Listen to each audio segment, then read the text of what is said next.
you think that same issue can have a different impact in two similar nations? Good morning to all of you at home. Today we will be addressing an issue that happens in our everyday life, but that sometimes seems imperceptible. What are we talking about? Immigration. Immigration is an actual problem that affects North America in social, economic, and political way.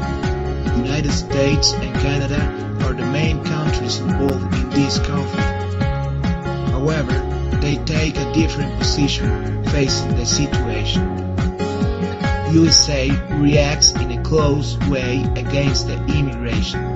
They don't accept any illegal immigration of people, and they constantly implement laws and public policies to stop the illegal immigration. On the other hand, Canada takes an open position. They are more accessible, giving immigration documents so people can establish in the country in a legal way. Did you know that between the years 2010 and 2011, the foreign-born population in the U.S. increased by 422,000, or 1%. By the year 2011, almost 13% of the whole U.S. population were immigrants. Most of these immigrants are between 18 and 64 years old.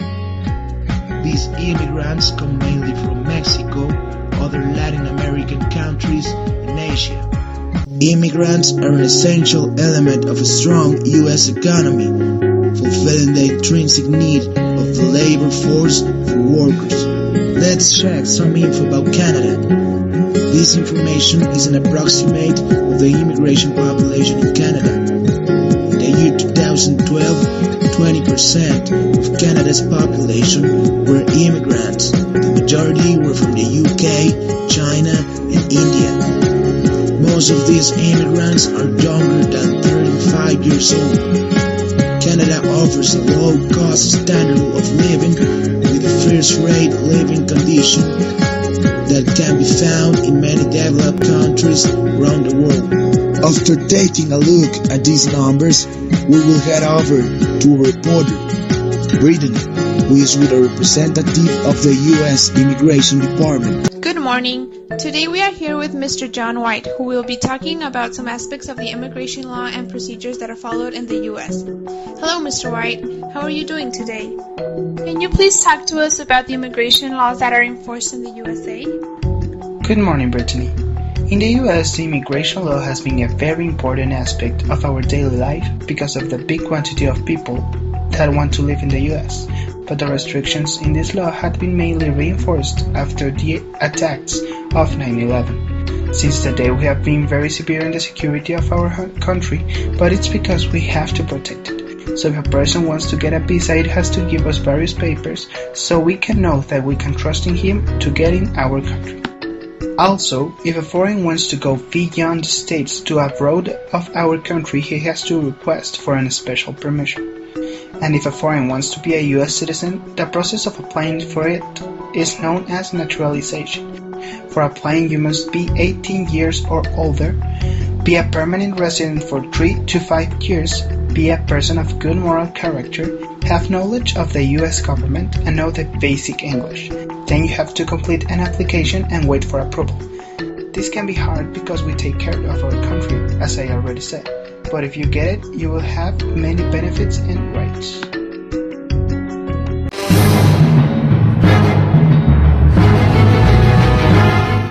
Thanks, Brittany. It is very interesting to actually get to know how the immigration situation is treated in the country. To get another perspective of this worldwide issue, we will be talking to a representative from the Immigration Department in Canada. Hey Robin, how are you doing this morning? Good morning, Jacob. We are here with Mr. Arthur Jones, who will talk to us about the aspects of the immigration law in Canada. Good morning, Mr. Jones. Good morning, everyone. In Canada, we have been working for a better treat to the foreign people that are looking for the residence here.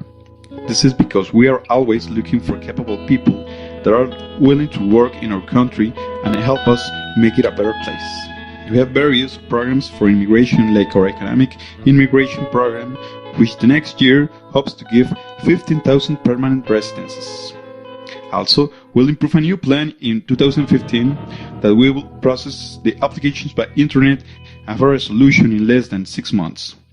Then, we'll put the accept application in a web data where the provinces, the federal government, and the enterprises will have the opportunity to choose one, and then the applier will receive an invitation to have the permanent residence.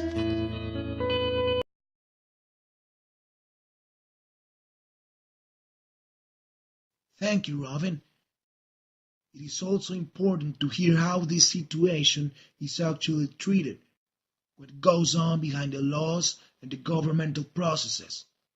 To get to know this perspective, we have Mr. Amer Rava, who is an Arabic immigrant who resides in the U.S.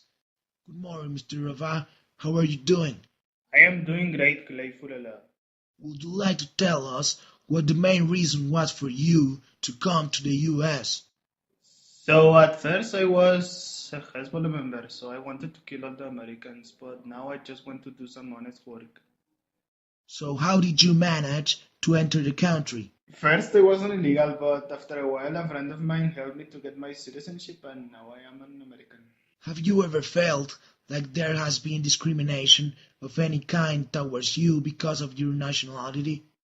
Of course I have. I mean, have you seen an Arab in an airport? It's like, he could be a terrorist and he could blow the hell out of us! Do you feel like your life quality has improved, or is it the same as in Saudi Arabia? And here I have my taxi cab and I can drive it freely, and as well I sell things in a hotline, so I'm doing well. And I love my goat. I have a goat and I love her. It's the love of my life. Do you think your work conditions are okay? Are you getting a fair pay for the work you are doing? I have to do 2 jobs, but it's okay. Me and my goat are happy. Thank you very much, Mr. Rava. It is very interesting to hear the other side of the story. Now we have Mr. Juan Perez, who is a Mexican immigrant who lives in Canada. Good morning, Mr. Perez. How are you doing today? Hi, good morning. I'm very good, thank you. Can you tell about your experience entering Canada? How did you manage to enter the country? Okay, I entered to Canada 5 years ago. Firstly, I asked for a permission to the government. They gave it to me. Then I found a work in a construction. Some months later, when I was economically stable, the government give me the residence. Do you feel like your life quality has improved? Yes, a lot. My living conditions are very good. I have an established work and they pay me very well. Have you ever felt discrimination of any kind? No, in any moment. The people here are very conscious about human equality. Are your work conditions okay? Do you feel like you are getting a fair pay for your work? Yes, I have a very good pay. I feel very comfortable working here. I also have all the medical insurances and many other extra benefits. Thank you very much, Mr. Perez.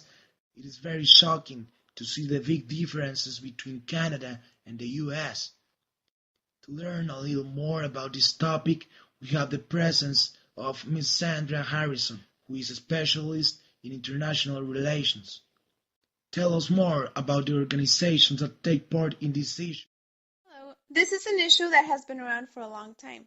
However, sometimes we don't even notice the different ways that it can affect society. First, I would like to mention some of the intergovernmental organizations that take action in this problem.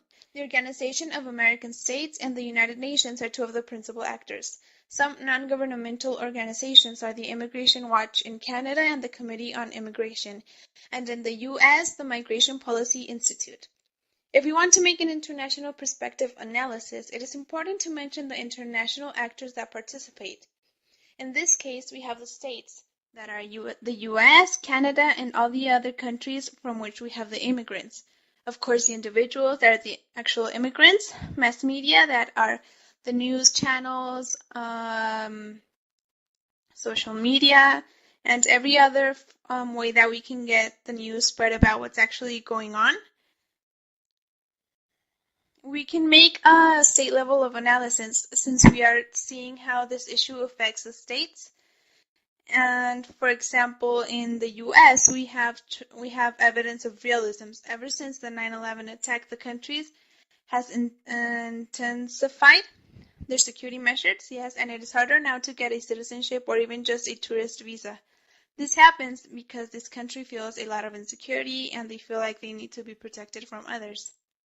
On the other hand, if you take a look at Canada, we can see that there is traits of constructivism because it is easier to actually get inside the country.